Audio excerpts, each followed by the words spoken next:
few weeks, Headlines Today has been investigating claims of love jihad. In our continuing coverage of what we call love to hate, we once again made our way through the hinterland of Western Uttar Pradesh, from where most of these cases of love jihad are being reported from. The Saffron Fringe in Western Uttar Pradesh is constantly accusing Muslim men of preying on innocent Hindu women. Well, we travel through Western Uttar Pradesh, through the towns and the villages where the scars of communal disharmony are still very raw. This is our attempt to decipher the myth from the reality of love jihad.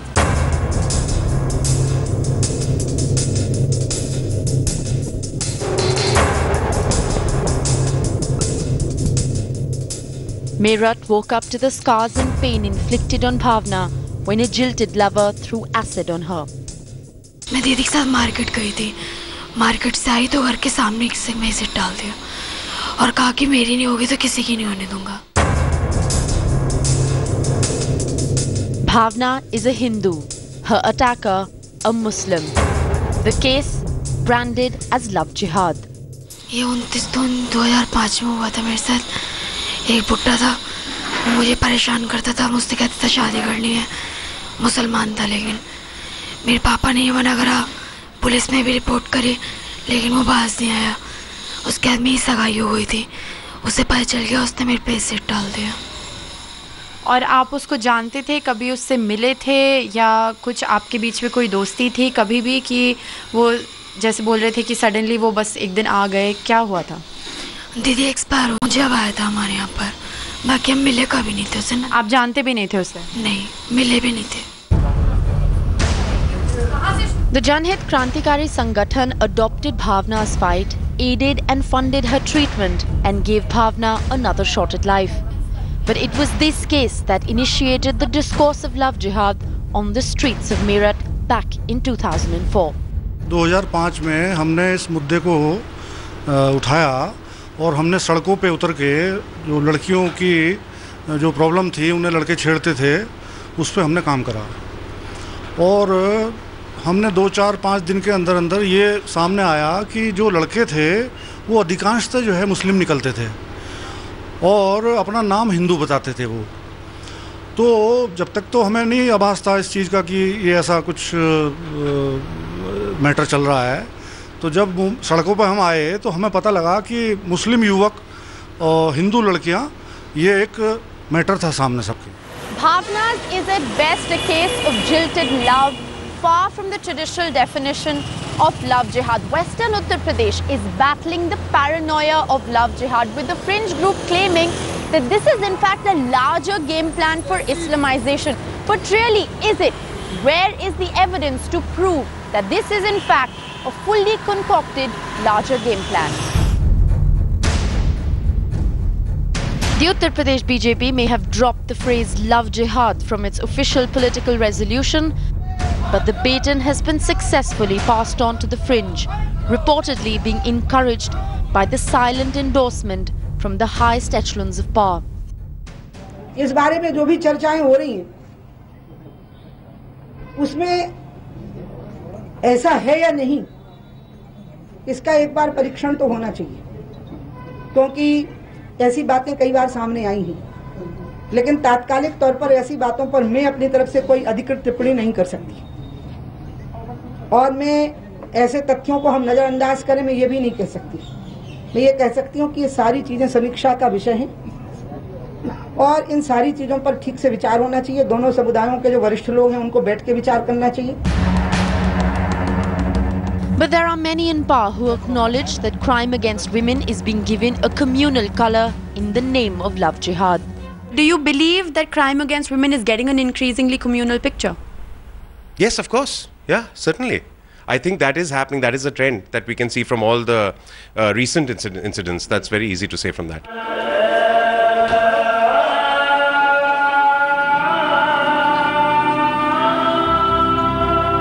The minority community too is crying foul, calling this an agenda to promote communal disharmony in Western Uttar Pradesh for political and electoral mileage. Love जिहाद के नाम से जो फितना हमारे हिंदुस्तान में शुरू किया गया है, इसके पीछे सारी साजिश आरएसएस की और दूसरी ऐसी फ़िरक़ापरस्त पार्टियों की है जो मुल्क में मुसलमानों और हिंदुओं के दरमियान में नफ़रत का माहौल पैदा करना चाहते हैं। नहीं, ये केसेस सब बनावटी केसेस हैं, बाकायदा बनाए जा रहे हैं, लोगों को खड़ा किया जा रहा है फ़र्ज़ी नामों से, उनको मुसलमान बताकर कि ये मुसलमान हैं, और इस तरह का ये सारी की सारी साजिश की जा रही है। सरासर ये भी हमारे यहाँ किसी को ज़बरदस्ती किया नहीं जा सकता, न किसी को ज़बरदस्ती किसी शादी के लिए उकसाया जा सकता है। अगर लव किसी लड़की और लड़के हिंदू और मुसलमान होता है, ये दोनों का पर्सनल मामला है। इसको बाकायदा पूरी कम्युनिटी के ख़िलाफ़ एक जो है एक मुहिम और एक उसके साजिश के तहत क्यों उठाया जा रहा है?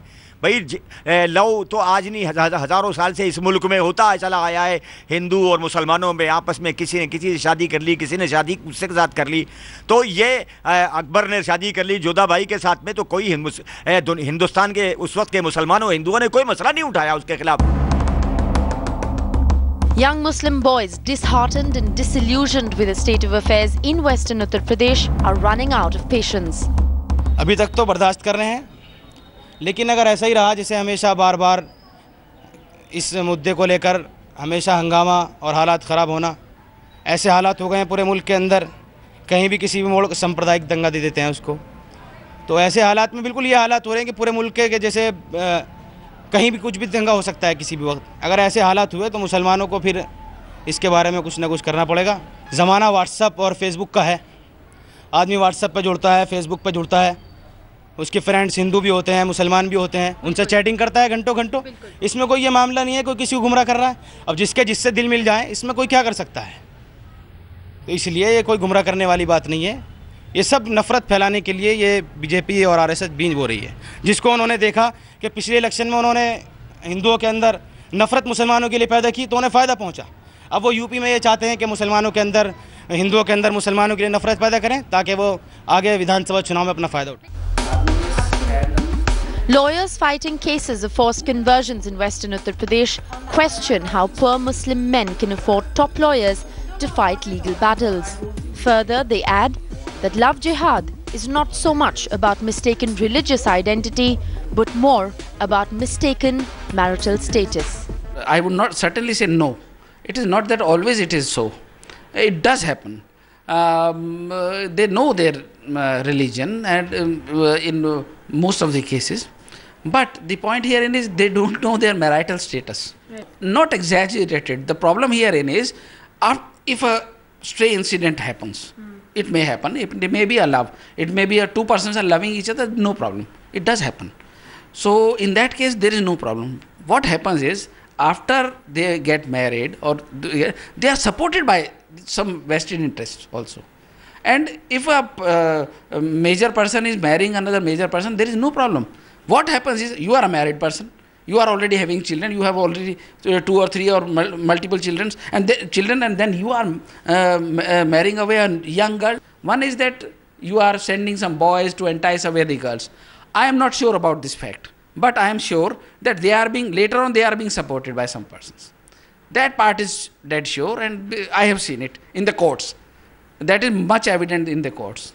By the way they are being put, they are being well fed and well defended, and all this is all being seen there. Rattled Hindu fringe groups claim that these men, these Muslim men, are being fed, funded and fueled by a larger nexus to lure innocent Hindu women into matrimony by posing as Hindus and then forcing them to convert to Islam. Well, Headlines Today approached these fringe groups in Western Uttar Pradesh to point us in direction of cases of love jihad. While most of these cases of crime against women are genuine cases, women have been victimized, they've been brutalized, tortured and tormented.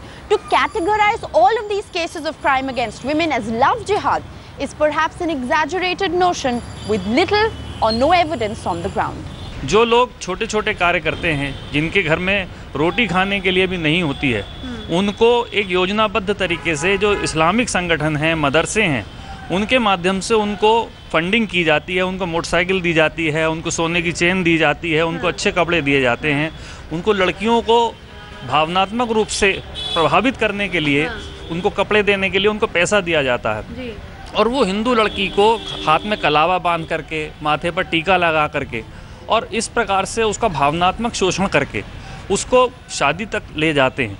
और उसके बाद फिर वो अपना नाम, उनका जब पता लगता है कि वो मुस्लिम इलाके में ले जाते हैं, घर ले जाते हैं कि वो तो मुसलमान हैं, अपनी लड़कियों के माध्यम से वो मुस्लिम बच्चे पैदा कर रहे हैं, लेकिन वो हिंदू लड़कियों से शादी इसलिए कर रहे हैं कि मुस्लिम आबादी कैसे बढ़े।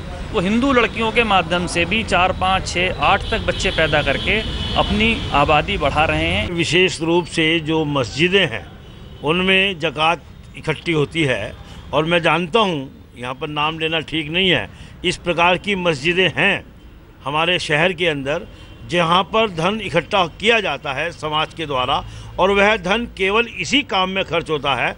और विशेष रूप से जब लड़का एक लड़की को भगा कर ले जाता है, उसके बाद के जितने भी खर्चे होते हैं लगभग 1.5-2 साल तक, जब तक कि वह संतान उत्पन्न नहीं कर देता है, तब तक उसको पूरी तरीके से संरक्षण दिया जाता है, उसको फंडिंग की जाती है, उसके रहने की व्यवस्था की जाती है। और जब ये सब काम हो जाता है तो ये लोग उस लड़की को बहला फुसलाकर और उसको टॉर्चर करके और विदेशों में भेज देते हैं।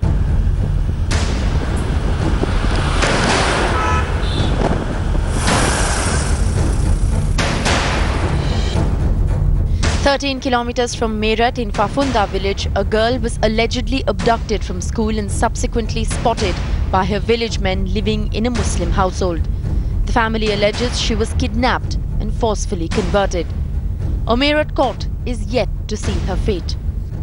जब लड़की का कोई पता नहीं चला तो हम जो है ढूंढते रहे, लड़की को ढूंढते रहे। फिर जो है हमें जो अगले दिन जो है दूसरे दिन हमने जो है, जब हमें कोई पता नहीं लगा, हमने गुमशुदगी की रिपोर्ट लिखा दी। पता नहीं लड़की कहाँ गुम होगी, वैसी किसी को नहीं कहा जा सकता। फिर हमें अगले दिन ही हमारे गांव के 2 लड़कों ने हमें बताया कि वे सरकारी अस्पताल पर दवा लेने गए थे कि हमने फला आदमी की जात रहीमुद्दीन पीपली खड़ा के साथ में जाते देखा। ये जिहाद जो चल रहा है, इसमें मोटा पैसा मिलता है, उसी के बदौलत ये जो बड़े बड़े वकील कर लेते हैं, ये अपने सेटिंग कर लेते हैं कि दूसरा आदमी जो मिल नहीं पाता है। ये बताया गया था कि उन्हें जाति धर्मांतरण भी कर लिया और निकाह भी कर लिया। ये आपको किसने बताया? ये गांव की चर्चा, जैसे आम गांव में चर्चा चलती रहती है, जब हमें भैंस पता लगा कि ऐसा ऐसा कर लिया गया। Similarly, a few kilometers away from Deoband, Ambata Sekha village was a communal tinderbox after the alleged kidnapping of a Hindu girl on the day of her wedding. The accused, they claim, was a Muslim boy. उस दिन बारात के आने से पहले वो उसे सुबह ही सुबह उठा कर ले गए। फिर गाँव में तनावपूर्ण हो गया जी, और उसकी मेरठ जाकर नोटरी कराई, फुलत में एक निकाहनामा फर्जी तैयार किया गया, जिसमें गवाह भी उन्होंने फर्जी दिए, और सब कुछ ये होकर फिर लड़की को इलाहाबाद ले गए कोर्ट मैरिज के लिए। लड़की वैसे तो जानती थी भाई, ये लड़का मोनू या सोनू नाम बता रखा था उसे, वैसे नहीं जानती थी। लेकिन उसके बाद तो जब बहकावे में आ जा, एक मौलवी के पास बताया, लड़की ने ले गए, वहाँ कुछ तागे तबीज वगैरह करवाए, उसे बहकाया, उसे कुछ नशे की चीज़ खाने में दी, और इस प्रकार से उसे बहकाते हुए इलाहाबाद ले गए। इलाहाबाद से लाकर फिर लड़की के बयान हुए, लड़की की शादी करा दी गई हिंदू रीति रिवाज से, हिंदू लड़के के साथ शादी करा दी गई। Muzaffarnagar riots accused Sangeet Som and members of all Hindu fringe groups convened a Hindu Mahapanchayat where they openly threatened that they would take away 10 Muslim girls for every Hindu kidnapped. ये पंचायत करने के बाद जो आप कह रहे हैं कि बहुत सारे हिंदू ग्रुप्स जो हैं साथ में आके उन्होंने ये पंचायत की थी, ये पंचायत करने का मकसद क्या था?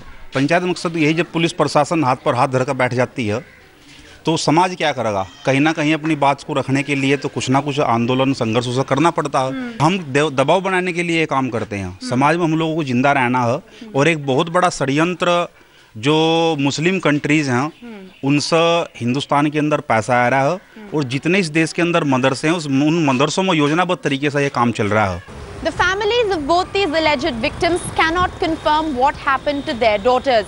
While most cases on the ground do not fit into the traditional definition of love jihad, the unwillingness of the victim to come out with her story or the admission of love has left more than enough room for misrepresentation and manipulation of fact. On the other side of a very short break, Headlines Today makes its way into Saharanpur that has taken a pledge. We're still trying to unearth at least one case that would substantiate as an example or as an evidence of what the right-wing radical Hindu groups claim to be love jihad. So far, we have absolutely no evidence, but we continue our search in Saharanpur that not too long ago saw rioting and arson in the name of religion. जब तक भारत भूमि से love जिहाद जड़ से खत्म नहीं हो जाएगा, मैं चैन से नहीं बैठूंगा, मैं अपनी बहन बेटियों के विरुद्ध. Trying to limp back to normalcy after the dreadful riots and loss of lives, there are armies of a different kind still out on the streets of the town. Love जिहाद बंद करो, बंद करो, बंद करो. लव जिहाद मुर्दाबाद, मुर्दाबाद, मुर्दाबाद. These are supremacist men without uniform who believe in the right to disseminate information. They are canvassing to spread awareness against love jihad. They light lamps and pledge to protect the dignity of innocent Hindu girls from praying Muslim men.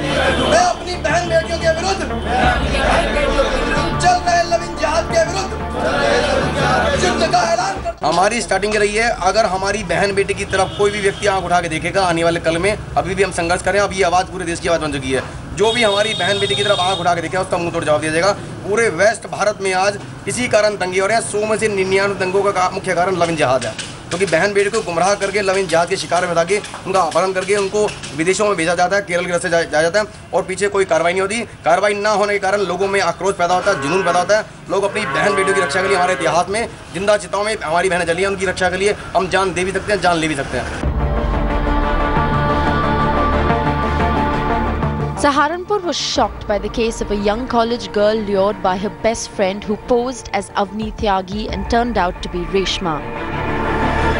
The victim now claims that black magic was used to influence her into following Islam for 1 full month, before she was diagnosed and apparently cured by Hindu sadhus. उसने मुझे अपना नाम अवनी त्यागी बताया था, और but जब उसका नाम मुझे बाद में पता चला कि उसका नाम रेशमा था. मतलब रेशमा वो अवनी बन के मेरे साथ अच्छी दोस्ती उसने कर ली, और फिर उसने अपने ब्रदर्स के कहने पे मतलब लंच लाना, और मैंने उसके साथ बैठ के लंच एक साथ किया करते थे. मुझे उसके साथ इतना ज़्यादा विश्वास था, मैं बहुत ज़्यादा विश्वास करती थी. उसके साथ खाना खाया करती थी, एक साथ हम कहीं भी कुछ करना हो एक साथ जाया करते थे. और फिर ऐसे ही एक दिन खाने में कुछ लेकर आई, मतलब उसने खाने के थ्रू ही उसने कुछ उसमें आजकल जो टोटके वगैरह होते हैं जो तो खाने में कुछ मिलावट कर दी. हाँ जी, खाने में उसने कुछ मिलावट कर दी थी, जिसे खाते ही मतलब थोड़े दिन बाद असर होता चला गया और मेरा बिहेवियर बिल्कुल चेंज होता चला गया. मैं अपने घर वालों से लड़ना, उनसे बोलना, उनसे ना बोलना, मतलब हर तरीका उनका अपनाने लगी. जैसे मोहम्मदन धर्म में अपनाया जाता है वैसे उनका रहन सहन, और जब उनकी नमाज होती थी मैं वैसे ही पढ़ने की कोशिश करती थी. मेरी हालत बिल्कुल बेकार होती जा रही थी. मैं ढंग से खाना नहीं खाती थी, एकदम मेरी हालत बेकार, और किसी को कुछ समझ नहीं आ रहा था मुझे क्या है, और मुझे अपनों से बहुत ज़्यादा नफ़रत हो गई थी. और फिर किसी अच्छे ज्योतिषी से मिले, वहाँ पर उन्होंने बताया कि किसी ने कुछ टोटका किया हुआ है अपने वश में करने के लिए. ये सब वो अपने वश में करने के लिए ऐसा उन्होंने जाल बिछाया हुआ था. There is no duped matrimony and no apparent forced conversion. Yet the fringe continues to cite these cases as examples for propagating the theory on love jihad. In the same town, however, there is a Hindu girl happily married to a Muslim boy and claims that love jihad is a myth to propagate hatred. कोई ज़रूरी नहीं कि हिंदू लड़की से प्यार हुआ, ये मुस्लिम भी हो सकती थी, क्रिश्चियन भी हो सकती थी, सिख भी हो सकती थी. कोई चुनाव मैंने धर्म को लेकर चुनाव नहीं किया है. प्यार और जिहाद तो they are both are different thing.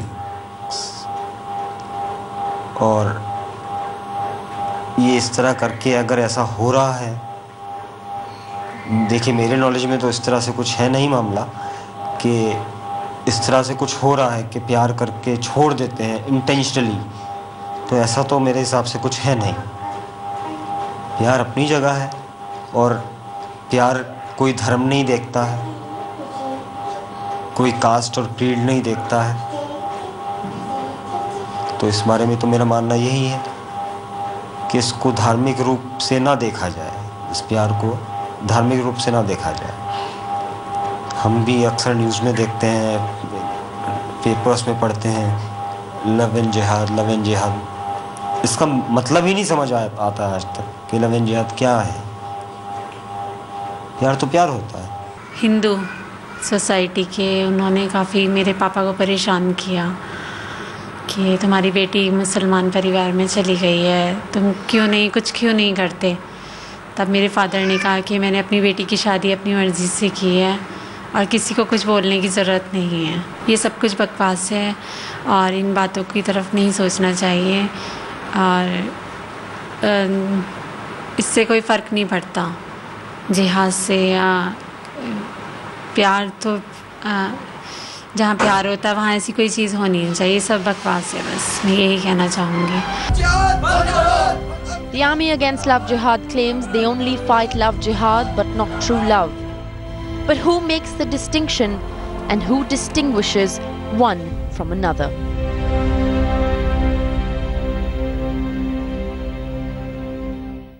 Crime against women in Western Uttar Pradesh is increasingly being given a communal color in an attempt to polarize an already deeply divided Western Uttar Pradesh.